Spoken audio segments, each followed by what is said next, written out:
చెంగారెడ్డిగూడ మండలం దేవులపల్లికి చెందిన సుబ్రహ్మణ్యం అనే వ్యక్తి ఇంట్లో దొంగతనం జరిగింది. స్థానికుల కథనం ప్రకారం సుబ్రహ్మణ్యం హోటల్ నడుపుతూ జీవనం సాగిస్తుండగా గత జనవరి 18వ తేదీన ఒక గుర్తు తెలియని వ్యక్తి సుబ్రహ్మణ్యం ఇంట్లో అద్దెకు దిగాడు. ఆదివారం సాయంత్రం హోటల్ వ్యాపారం రద్దీగా ఉన్న సమయంలో ఆ అద్దెకు ఉంటున్న వ్యక్తి తన ప్లాన్ అమలు చేశాడు. హోటల్ వద్ద ఉన్న యజమాని వద్దకు వెళ్లిన సదరు వ్యక్తి మా వాళ్ళు వస్తున్నారని, వారి కోసం టిఫిన్ సిద్ధంగా ఉంచండి నమ్మబలికి గదిలోకి వెళ్లి తన సామాన్లు సర్దుకుని యజమానికి అనుమానం రాకుండా అక్కడి నుండి జారుకున్నాడు.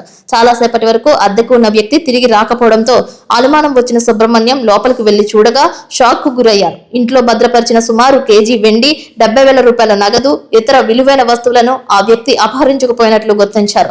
బాధితుడు వెంటనే లక్కవరం పోలీస్ స్టేషన్ లో ఫిర్యాదు చేశారు. కొత్త వ్యక్తులకు ఇల్లు అద్దెకు ఇచ్చేటప్పుడు తగిన జాగ్రత్తలు తీసుకోవాలని, వారి వివరాలను సేకరించాలని పోలీసులు సూచించారు. సింగిల్ హౌస్ అండి, అది రెంట్కి ఇచ్చామండి. రెంట్కి ఇస్తే అతను వాటర్ ట్యాంకులు కాంట్రాక్ట్ చేస్తామండి మాది అన్నాడండి. అంటే ఇక్కడ సింగిల్ రూమ్ ఉందండి, సింగిలే అంటున్నారు కదా, కొన్ని చూడండి అన్న.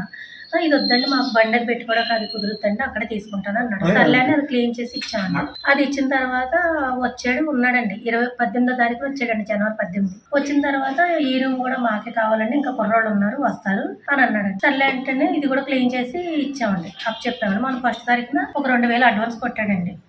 ఇది కూడా మా నిమిత్తం ఉంచండి అన్నాడు. సర్లే అయితే అనేసి అన్నామండి. అన్న తర్వాత మొన్న నైట్ వచ్చాడండి. మొన్న నైట్ వచ్చి అండి బెడ్ తీసుకొచ్చేస్తాం, తాళాలు ఏమన్నా రూమ్ తాళాలు అన్నాడు. అప్పుడు షాప్ లో హడావిడిగా ఉందండి మాకు. అంటే అండి ఇప్పుడు హడావిడిగా ఉందండి, ఒక గంట అయిన తర్వాత రండి 8 ఆ టైంకి, లేదంటే రేపు మార్నింగ్ మేము తాళాలు తీసి ఉంచుతాం, మీరు రేపు మార్నింగ్ అయినా బెడ్ తెచ్చుకుని ఇక్కడ పెట్టుకోండి అని అన్నానండి.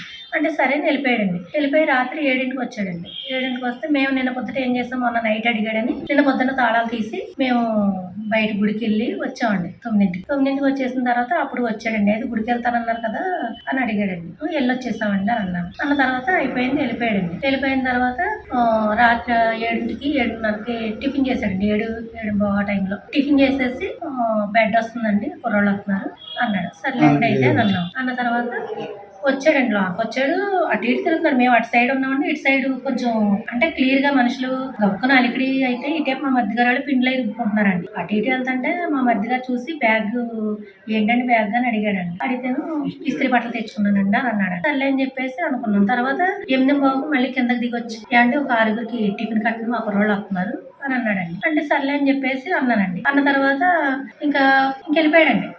అంటే వాళ్ళు వస్తున్నారేమో అని మేము అనుకున్నామండి. ఇంకా మళ్ళీ ఫోన్ చేద్దాం అనుకున్నాను. అంటే మరి టిఫిన్ చెప్పారు కదా కట్నా అని అడుగుదాం అనుకుని కూడా సర్లే కావాలితే అన్నీ వస్తాడులే అనే ఉద్దేశంతో నేను ఇంకా అడగలేదండి. 10ంటికి షాప్ కట్టేసి లోనికి వచ్చామండి. లోనికి వచ్చేసరికి ఇక్కడ పెడతామండి తాళాలు, దాంట్లో పెడతామండి. అది ఏం చేశాడంటే మెయిన్ డోర్ తాళం వేసేసి అటు పక్క నుంచి వచ్చి లోనికి వెళ్ళిపోయి బెడ్రూమ్ తాళం ఆ తాళం తీసున్నాయండి. తీసుంటే ఈ డోరు లాక్ వేసి ఉందండి లోన. నేను రాగానే ఈ తాళాలు తీసి డోర్ తీసానండి. 2 సార్లు తాళం తిప్పితే వచ్చింది. తలుపు లోన ఫ్రీగా వెళ్తలే. ఎప్పుడు ఫ్రీగా అలాగ వెళ్ళకపోయేసరికి మళ్ళీ తాళం వేసేసి సెల్ అక్కడ మా సెల్ నా దగ్గర ఉంటే మా మధ్యగారికి ఫోన్ చేసి కుమారు ఒకసారి ఇట్లా తాళం ఏంటి రావట్లేదు అని అన్నానండి. తను వచ్చిన తర్వాత ఆ సైడ్కి వెళ్ళి చూస్తే తలుపులు ఓపెన్ లో ఉన్నాయండి. ఓపెన్ లో ఉండేసరికి తను మేము అందరం కలిపి లోపలికి వెళ్ళి చూసిన తర్వాత లోనికి వెళ్ళిన తర్వాత వెండి పోయినాయండి. ఒక 2 కేజీలు వెండి, ఒక 70,000 రూపాయలు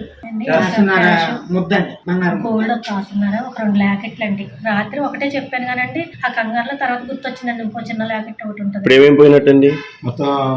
ఒక అదే బంగారం కాసు మొత్తం ఒకటి, 2 లాకెట్లు, వెండి ఒక 2 కంచాలు, 2 ఒక స్పూను, 5 గిన్నెల సెట్ అండి, ఒక 70,000 క్యాష్ అండి. పట్టుకుని వెళ్ళిపోయాడండి. అతను తెలుసండి మీకు? అతని పేరేంటండి? రవి అన్నాడండి. ఇంటి పేరు ఏమని చెప్పాడండి? ఇంటి పేరు చెప్పలేదండి. రవి అని వచ్చి అంటే ఆ పేరు ఫీడ్ చేసుకుని రూమ్ రెంట్ రవి అని రాసుకున్నాం. ఆ నెంబర్కే రాగానే మళ్ళీ ఇవన్నీ అతను ఫోటో ఏమైనా ఉందండి మీ దగ్గర? అతను ఫోన్ చేస్తామండి. ఫోన్ చేస్తే ఆ ఇంటి దగ్గరికి వెళ్ళామండి. మళ్ళీ వెళ్తే ముందు రోజే సామాన్లన్నీ తను తెచ్చుకున్నా వేసుకెళ్ళిపోయాడంటండి. ఆ విషయం తర్వాత చెప్తున్నారండి అక్కడ వాళ్ళు.